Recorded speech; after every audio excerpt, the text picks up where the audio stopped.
युवावस्था में बुढ़ापे का आनंद न लें।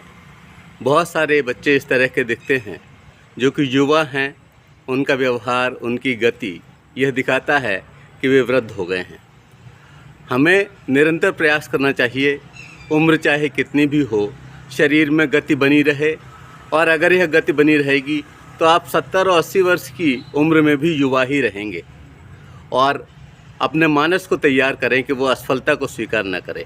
आपने सुना ही होगा कि असफलता एक चुनौती है, स्वीकार करो।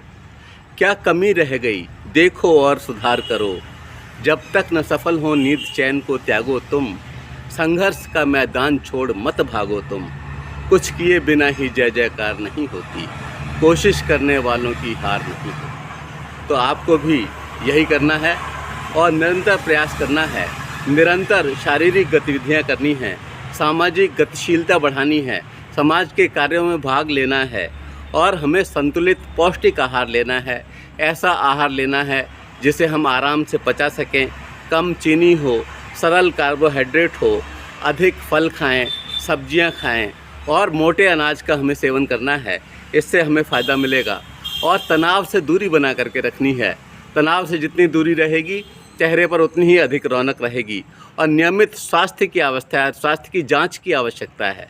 अगर शरीर को विटामिन या सप्लीमेंट्स चाहिए और डॉक्टर्स बता रहे हैं तो उसका अल्प समय तक आप सेवन कर सकते हैं। इससे भी आप निश्चित रूप से अधिक समय तक युवा रह सकते हैं।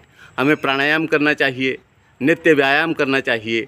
और प्राणायाम करने से, ऑक्सीजन का अधिक सेवन करने से हमें निश्चित रूप से फ़ायदा होता है। और हम युवावस्था में ही वृद्धावस्था का आनंद नहीं उठाते। हमें पूरी नींद लेनी चाहिए, पूरा व्यायाम करना चाहिए, खनिज, लवण, विटामिन्स वगैरह की आवश्यकता होती है वो लेना चाहिए। 50 वर्ष के बाद कैल्शियम की आवश्यकता होती है, विटामिन डी की आवश्यकता होती है, वो लेना चाहिए। और एक बात जो सबसे प्रमुख है कि मन के हारे हार है और मन के जीते जीत। हमें कभी भी मन से वृद्ध नहीं होना है, तो हम निश्चित रूप से जीतेंगे। और एक उक्ति को याद रखें कि हारिए ना हिम्मत।